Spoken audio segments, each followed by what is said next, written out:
Oke. Sebentar, aku matiin dulu turn off.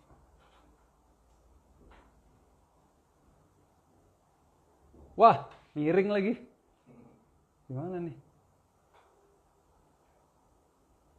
Sebentar ya kawan-kawan. Aku sambil ngelurusin pegangan kamera nih.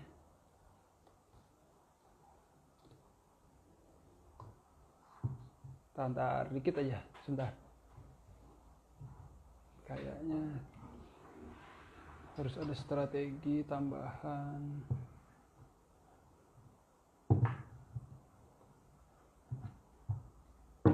Bentar. Kacau deh.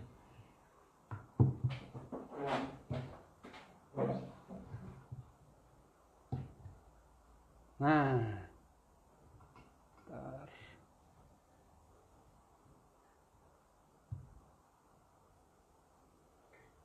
Lurus nggak nih? Oke. Bismillah. It's a stand-up cannabis showtime. Oke kawan-kawan, selamat datang di acara stand-up cannabis. Ini bukan acara stand-up komedi. Ini adalah ruang digital untuk bercerita tentang mimpi kita untuk masa depan ganja di Indonesia. Dan hari ini akan sangat spesial karena hari ini kita mengundang kawan lama kita, senior kita di pergerakan, yaitu Kang Acil dari Rumah Cemara dari Bandung.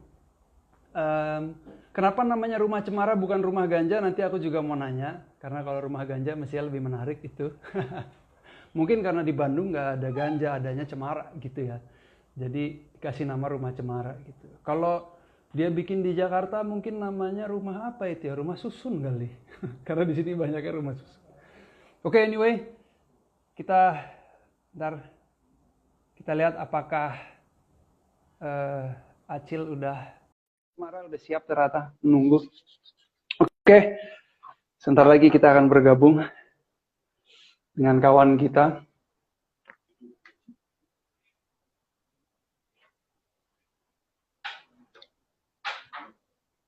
Bentar, Bung Acil.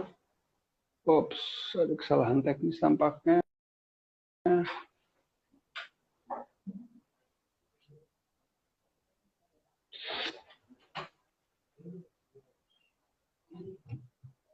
Wah, putus lagi. Sebentar kawan-kawan.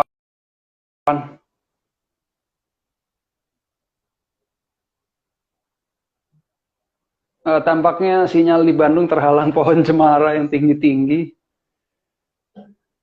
Wah, putus lagi. Coba terus.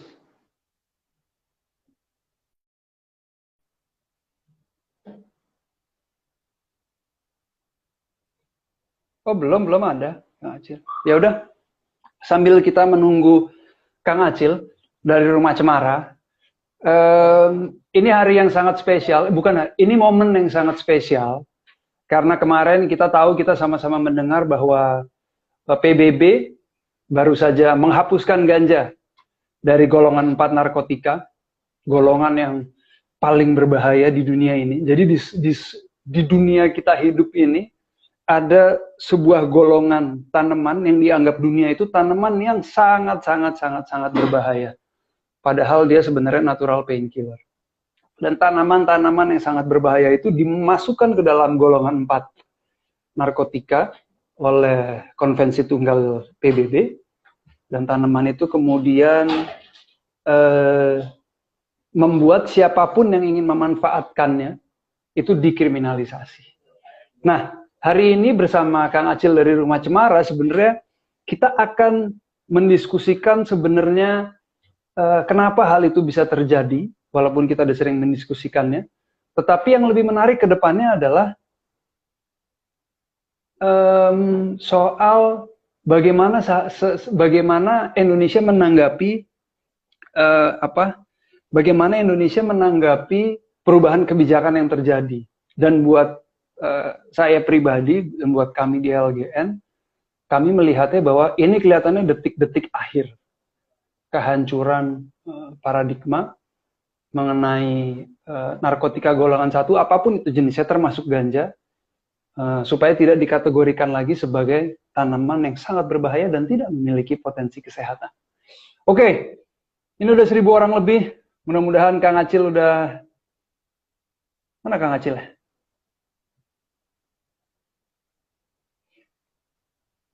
Kang Acil.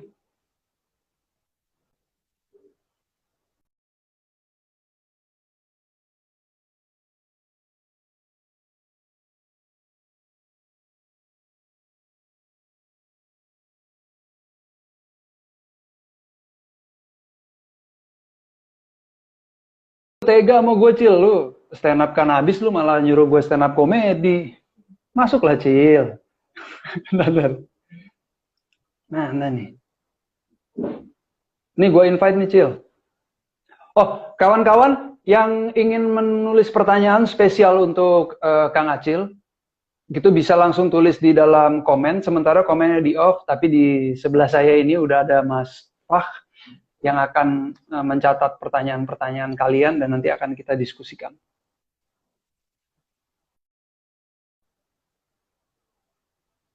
Kenapa nggak bisa ya, Kang Acil ya?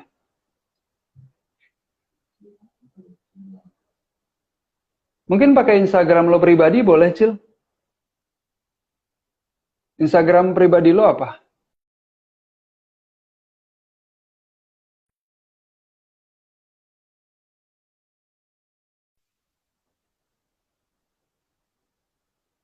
Instagramnya Gina ya. Coba ya. Kita cek pakai yang Gina ya.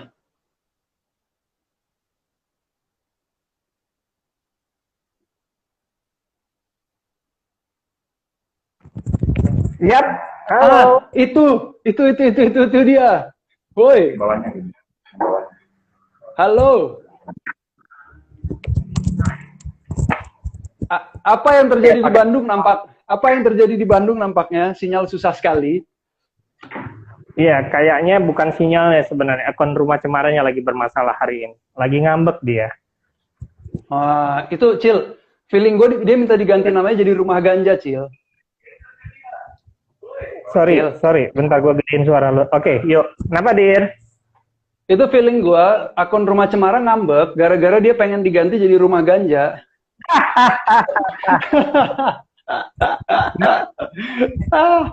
Mau pakai Rumah Hijau nanti udah dipakai Dira. Cil, apa kabar? Apa kabar? Di Bandung gimana kabar? Baik, alhamdulillah, Dir, sehat. Ya, baik ya. Bandung lagi PSBB lagi nih sekarang, tinggi angka COVID-nya. Makanya kalau ganja udah boleh buat pengobatan, mungkin bisa menekan angka COVID di Indonesia. Iya. Enggak, semenjak ada berita itu banyak orang yang sakit sekarang, Cil. Aku jadi bingung. sakit beneran apa sakit gimana gitu?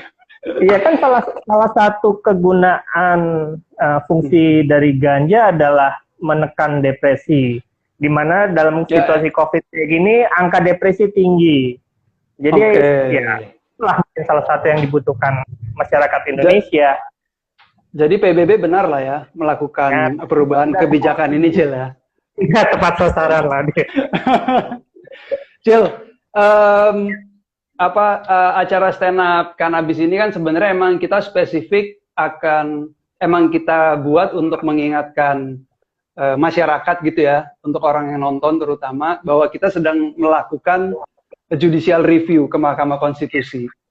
Tapi di tengah-tengah judicial review ini kan sesuai apa yang kita diskusikan di masa persiapan, akan banyak hal-hal yang terjadi yang kita nggak bisa antisipasi. Dan salah satunya adalah adanya penghapusan ya golongan ganja ini dari golongan narkotika golongan 4. Nah, gue sebenarnya pengen dapet pandangan dari lo mengenai kejadian ini gimana, Cil? Iya, sebenarnya kalau kita melihat bahwa kemudian kejadian kemarin itu adalah situasi yang tidak terduga, enggak juga. Sebenarnya kan langkah ini merupakan sebuah global movement ya, gerakan global yang dilakukan oleh banyak pihak, nggak cuma di Indonesia tapi juga di dunia global, termasuk di beberapa negara yang kemudian melakukan voting. Jadi ya memang bahwa kemudian kalau bilang dari bulan kemarin berita akan ada voting, udah banyak teman-teman di luar juga melakukan gerakan kan, melakukan tekanan-tekanan yang sebenarnya ya ini jadi satu peluang buat kita di Indonesia untuk dalam melakukan judicial review ini bisa untuk membantu kita memberikan pemahaman kepada hakim konstitusi sebenarnya. Oke, tapi Cil kalau boleh ya kita bahas dikit sebelum masuk ke masalah GR. Menarik soalnya membahas soal perubahan penghapusan ini. Jadi sebenarnya dia tuh dihapus dari mana sih Cil? Si ganja ini gitu. Jadi kan tadinya ganja dan resin itu ada di schedule 4. Nah, itu dikeluarkanlah dari schedule 4 yang sebenarnya menjadi sebuah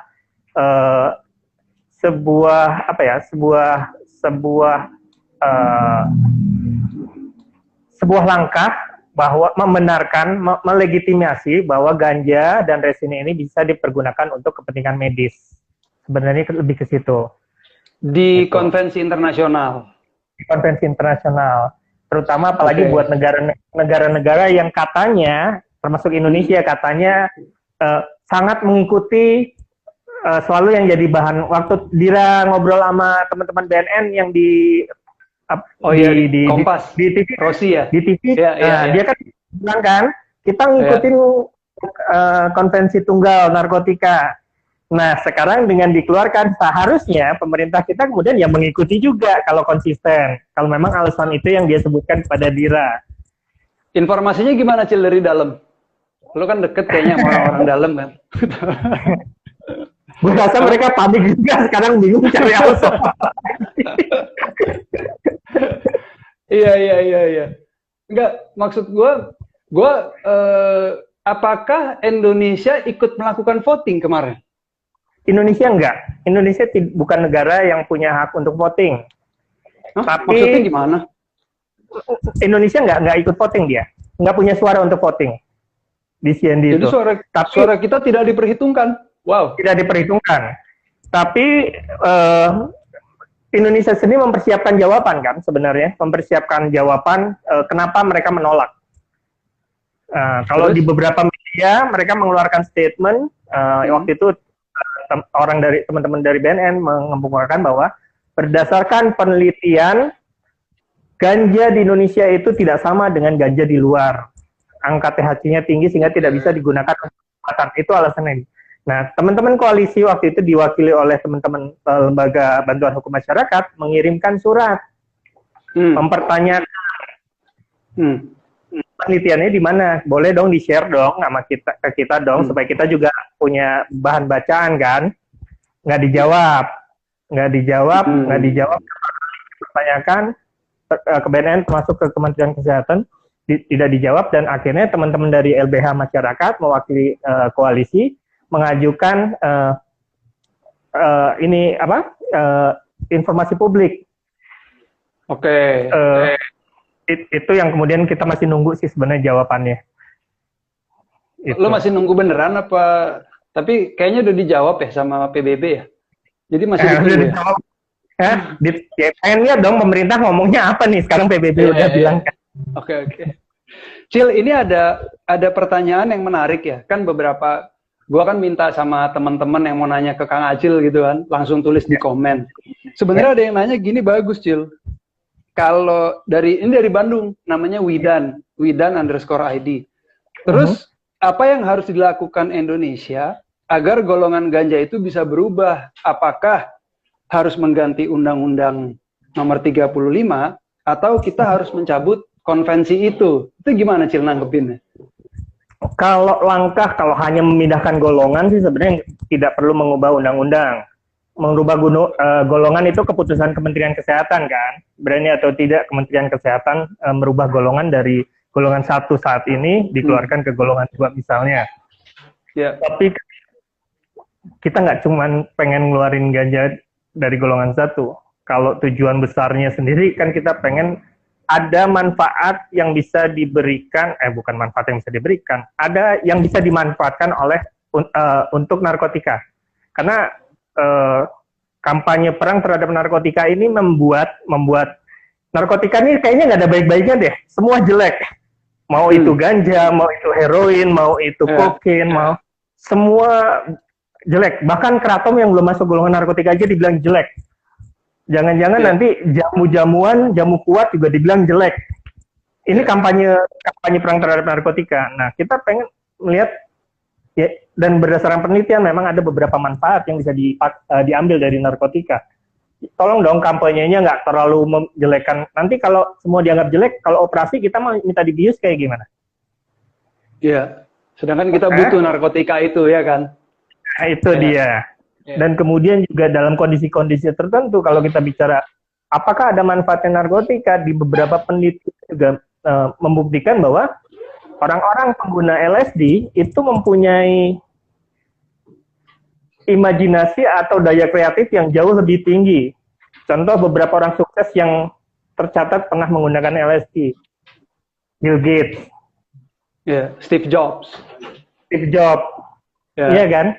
Itu yang kemudian sebenarnya, ayo dong, nah, di beberapa negara di luar negeri itu sudah melakukan telaah dan penelitian terkait jenis-jenis narkotika tersebut. Nah, Indonesia masa sih mau ketinggalan? Sebenarnya kalau aku sih lebih mengatakan masa Indonesia mau ketinggalan. Jangan sampai, terutama buat ganja ini ya, jangan sampai kemudian kita nanti jadi negara konsumen saja. Kita harus ekspor dari luar negeri. Wow, kok pengelolaan sumber daya alam Indonesia kayak gitu terus, nggak cuman ini. Ya, padahal kita punya potensi gitu kan. Potensi untuk itu.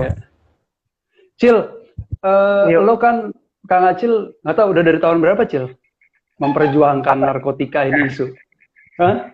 Ini senior kita loh kawan-kawan ya. Sebenarnya kalau memperjuangkan permasalahan narkotika, kalau aku sih terlibat dari 2004. 2004? Iya. Berarti dari undang-undang sebelum undang-undang 2009? Sebelum undang-undang 2009. Waktu itu juga kemudian kan tekanan dari kita adalah bagaimana merubah undang-undang narkotika dari yang tadinya bersifat pidana, mengkriminalisasi konsumen narkotika menjadi lebih humanis, lebih manusiawi. Ternyata yang terjadi adalah di undang-undang 2009 perubahannya sebenarnya jauh lebih jahat. Meskipun kemudian diklaim bahwa undang-undang 2009 itu lebih manusiawi dengan adanya rehabilitatif buat pecandu narkotika. Tapi kalau kemudian kita telaah lagi di undang-undang sebelumnya tahun 97, itu juga udah ada sebenarnya rehabilitasi. Bahkan di undang-undang tahun 76 itu juga udah ada. Udah ada juga. Kalau maksudnya Kang Acil kan udah dari tahun 2004 gitu ya. Udah kita di LGN baru mungkin mulai 2010, 2011 gitu kan. Artinya kan Kang Acil udah mengikuti penegakan hukum itu sendiri tentang narkotika, udah ngikutin kebijakan itu sendiri udah lebih lama. Dan sekarang ini tepat nggak kalau gue bilang ini udah detik-detik akhir kehancuran gitu ya? Atau udah nggak bisa diberlakukannya lagi, atau udah nggak relevan lagi nih sebenarnya perang terhadap narkotika itu? Desakan itu sebenarnya udah lama, dan sekarang nih di Indonesia ya, terutama di Indonesia, ya udah. Aku sih ngeliat pintunya udah mulai terbuka. Aku akan mengatakan pintunya sudah mulai terbuka. Perjuangannya masih panjang, ya masih panjang. Masih sangat panjang. Kalau secara global kan kita melihat bahwa ada 10 negara yang sudah benar-benar mengakhiri perang terhadap narkotika dan mereka sukses loh. Boleh cerita tuh, menarik tuh. Menarik. Contoh pertama Portugal. Ya kan, itu negara pertama di Uni Eropa, udah banyak lah. Itu yang mendekriminalisasi kasus narkotika. Hasilnya tindak penyalahgunaan narkotika itu menurun drastis. Penangkapan pengedar, pemakai narkoba menurun. Lebih fokus pada hukuman administratif, dan kemudian dampak negatif, penanganannya dampak negatifnya lebih manusiawi. Itu di Portugal. Yang lain di Ekuador. akhirnya di tahun 80-90 kan ini kewalahan nih negara menghadapi perang Amerika Serikat nih terhadap narkoba.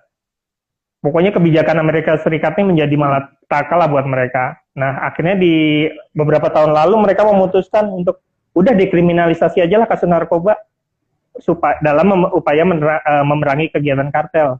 Jadi dengan baru-baru ini jadi. Ya, jadi penjualan obatan tetap ilegal, tapi warga diizinkan memiliki sejumlah kecil obat-obatan, obat lunak sama obat keras seperti heroin. Mereka boleh memiliki. Nah, kartelnya jadi akhirnya nutup sendiri. Ini konteksnya narkotika golongan 1 ya, Cil? Narkotika golongan 1. Jadi mereka nggak ngelihat di Ekuador, tidak melihat narkotika lunak ya kayak soft drug ya kalau di sana disebutnya, atau hard drug. Itu pokoknya di dekriminal aja. Lu boleh punya sekian banyak buat pemakaian pribadi. Termasuk ganja berarti dong? Termasuk ganja. Ya jangankan ganja, heroin juga digitukan sama mereka. Iya. Tapi kalau untuk pelayanan kesehatan gimana, Cil, di sana? Ya dibuka itu kemudian sehingga si pengguna akhirnya dekat ke layanan kesehatan karena mereka kan nggak perlu nutupin sesuatu. Akhirnya mereka bisa dengan mudah mengakses layanan kesehatan. Kemudian ada Uruguay, oh iya tuh ya, itu Uruguay cukup fenomenal juga tuh, Mujica ya presidennya ya. Iya. Terus Ceko, dia cuman kasih denda kecil kalau lu punya untuk konsumsi pribadi. Di Ceko? Di Ceko. Terus semua di Swiss. Semua narkotika. Cuman mungkin lu bilang ada 10 nih, gue stop dulu nih, ada 4 nih udah cerita soal Portugal, Ekuador, Uruguay, Ceko.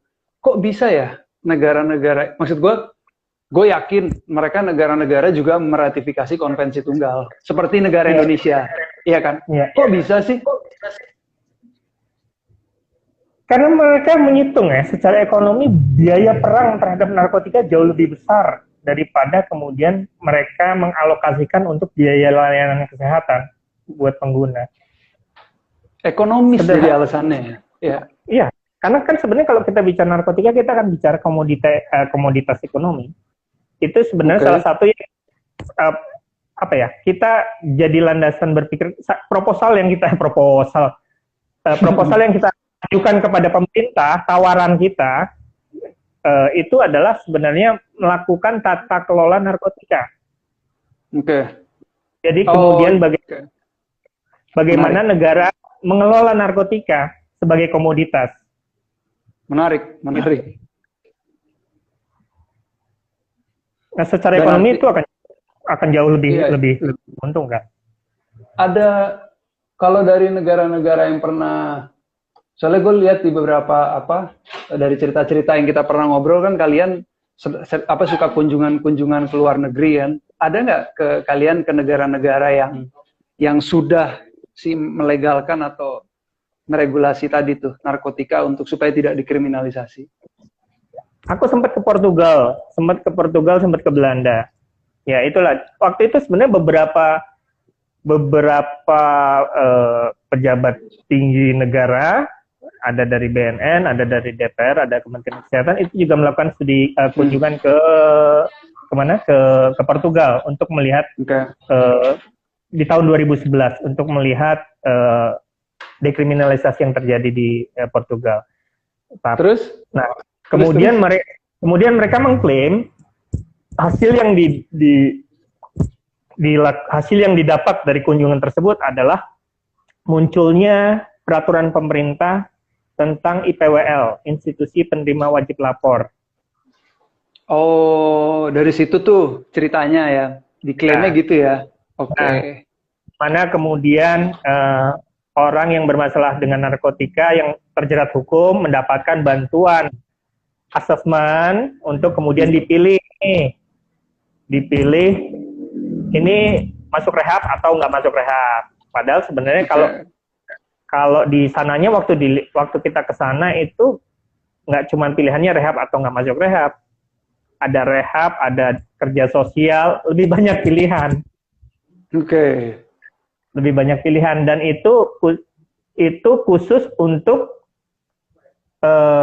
konsumen yang punya ketertangkap di atas gramatur yang mereka punya. Oke. Kalau di bawah gramatur, ya nggak ada masalah, ya udah aja, nggak akan ditangkapin polisi. Iya, iya, iya. Nah, ya, kayak di kita, sini, iya, iya, iya, iya.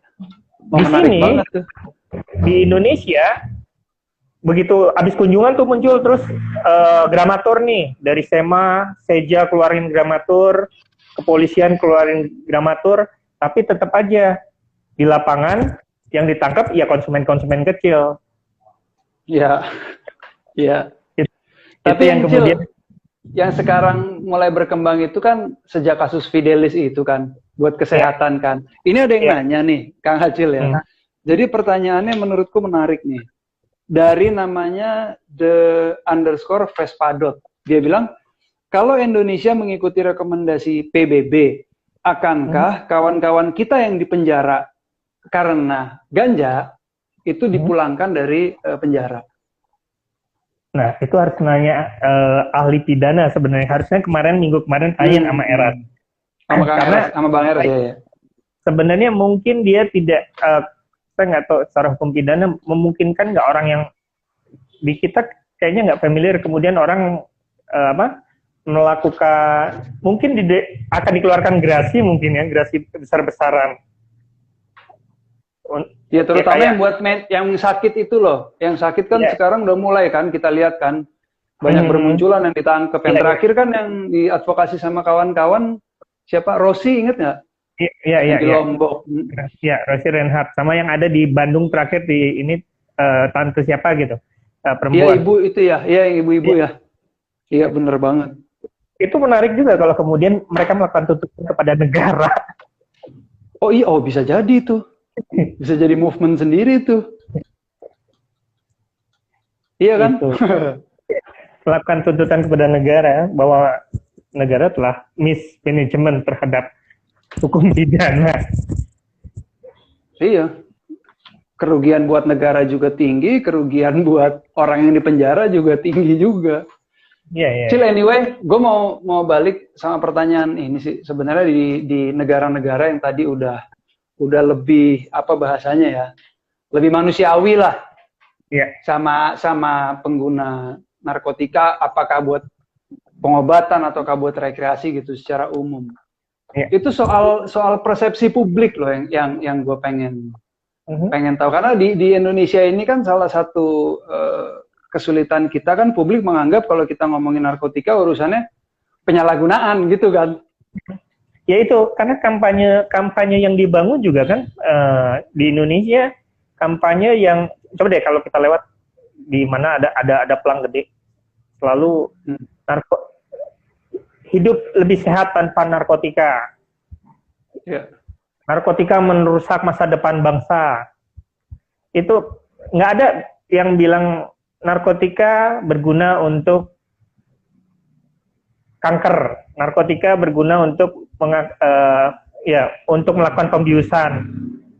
Jadi kita dibiasakan dididik dengan cara ditakut-takuti, bukan dididik dengan cara memberikan ini loh bagusnya, ini jeleknya, silakan putuskan secara dewasa. Di luar negeri gimana, Cil? Pengalaman lo? Sistem pendidikannya yang di Portugal atau apa gitu? Sistem pendidikannya juga yaitu diberikan ini bahayanya, ini manfaatnya. Silakan putuskan sendiri. Karena kan sebenarnya ya ini yang membuat seorang dewasa adalah bagaimana dia memutuskan secara bertanggung jawab. Dia tahu jeleknya, dia tahu bagusnya, kemudian dia memutuskan. Nah, sistem pendidikan ini sebenarnya tidak dibangun di Indonesia. Ya ada miss dalam sistem pendidikan nasional kita juga sih sebenarnya. Bagaimana ya murid dari dulu zaman aku kecil tuh taunya disuruh pokoknya kerjain ini. Kita tidak dibiasakan untuk bagaimana berpikir kritis, bagaimana kemudian memutuskan sendiri secara dewasa. Sebagai orang tua aja kadang-kadang kita merasa tahu yang terbaik buat anak kita. Kita nggak pernah mengajak anak kita berbicara secara dewasa. nggak kemudian ya membiarkan mereka berkembang sebagai individu yang merdeka. Itu yang kemudian ya pendidikan dari awal itu harus dirubah sebenarnya.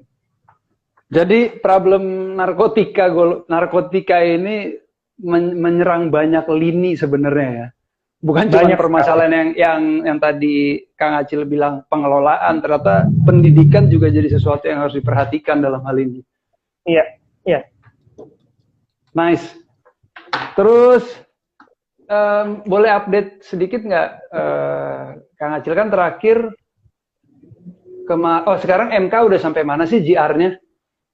Kemarin itu dapat kabar dari tim penasihat hukum hari Senin akan ada panggilan sidang awal pertemuan, tapi ternyata si MK-nya lockdown. Jadi kemudian di COVID mungkin ada salah satu yang ini akhirnya kemudian diundur tanpa waktu yang ditentukan. Jadi sebenarnya ya COVID ini salah satu hal yang menjadi kendala sih untuk mempercepat proses. Oke. Itu pertanyaannya udah. Cil, ini semua pertanyaan udah gue tanyain. Jadi kayaknya soalnya ini kan setelah terutama setelah ada perubahan kebijakan di PBB kan. Tadi di Instagram gue juga lihat Dokter Tirta, ya kan, ternyata ngerespon juga gitu kan, mendukung bahwa untuk diadakannya mendukung PBB untuk diadakannya riset di Indonesia dan lain macam sebagainya ya. Kayaknya ke depan kita di next stand up cannabis berikutnya kayak kita akan masuk ke beberapa public figure. Wah, ya kan? seru Dir itu. Ya, itu kan? Salah satu perspektif masyarakat juga. Kita lihat dari perspektif public figure. Ide lo siapa, Cil? Dokter Tirta coba lo ini, atau misalnya Panji deh. Lo waktu itu diundang Panji kan, sekarang lo undang Panji lah. Oh gantian ya? Panji gantian kita stand up. Oke kalau gitu. Cil, sebenarnya ini udah beres. Ya. Ada hal-hal lain yang mau lo sampaikan ke publik? Mungkin lewat sini bisa juga ke pemerintah. Iya, gue sih terus terang sangat senang gitu bisa di sini gabung sama teman-teman LGN, karena ya aku sih mencoba melihat bahwa sebenarnya gerakan perubahan ini harus dilakukan secara inklusi, bukan cuma hanya teman-teman LGN yang bergerak atau teman-teman Rumah Cemara atau teman-teman LBHM atau teman-teman ICGR. Semuanya kita harus gabung karena kita banyak informasi yang mungkin kalau kita kolektifkan, kita akan lebih mempercepat proses perubahan. Karena jalan masih panjang, challenge masih banyak. Terus terang, apa yang kita mimpikan bahwa negara melakukan apa yang Rumah Cemara impikan bahwa negara melakukan tata kelola narkotika ini akan sangat ditentang oleh justru pemegang pasar-pasar gelap narkotika yang mereka punya kekuatan ekonomi yang sangat besar gitu, dan ini membutuhkan banyak dukungan dari masyarakat sebenarnya. Itu sih, Gir. Oke. Mudah-mudahan Kang Acil, Rumah Cemara, kawan-kawan semua yang ada di sana, buat Patri dan kawan-kawan nggak tetap semangat. Jangan ada bosan-bosannya. Oh, sorry. Ini ada 2-3 pertanyaan tambahan ternyata dari komen. Sorry sebelum itu. Ini udah. Jika ganja legal untuk orang memiliki ilmu bioteknologi, akankah? Oh, bentar, jangan masuk ke situ dulu, bentar. Ini pertanyaan terlalu jauh, Kang. Nanyanya udah sampai nanya soal sistem pertanian. Oh, bentar. Selalu membiarkan dari hasil. Oh, enggak sih. Pertanyaannya mungkin gini yang terakhir. Soal peluang. Ini kemarin gue tanya juga sama Bung Eras. Sebenarnya soal peluang pertarungan kita di Mahkamah Konstitusi. Kang Acil gimana melihatnya? Sebenarnya yang harus dipetakan kan kayak yang sering dibicarakan, bagaimana peta hakim konstitusi yang saat ini ada. latar belakangnya. Kalau kita bisa melakukan pendekatan ke arah situ, ya kita mungkin akan bisa menyentuh. Misalnya ada salah satu hakim yang dia mengidap diabetes. Kita bisa kasih saksi bagaimana hasil penelitian terkait ganja untuk pengobatan diabetes. Itu akan sangat membantu kita sih sebenarnya. Kalau peluang, aku sih masih 50-50. Tapi yang terpenting adalah bagaimana kemudian negara mau berkomunikasi, berdialog sama kita, kelompok masyarakat sipil yang punya solusi untuk masalah ini. Itu sih. Setuju. Thank you, Kang Acil. Waktunya, informasinya, semuanya. Dan harus menginformasikan juga kalau seluruh kegiatan kita di LGN ini semua disponsori gitu, dibiayai oleh LGN Shop. Jadi buat kawan-kawan yang mau mendukung gerakan kita, jangan lupa untuk berbelanja di LGN Shop. Dan jangan lupa juga follow Instagramnya Rumah Cemara untuk informasi-informasi mengenai ganja dan narkotika yang lebih luas. Oke? Sampai ketemu di stand up Cannabis berikutnya. Salam hormat. Terima kasih. Bye. Bye. Bye.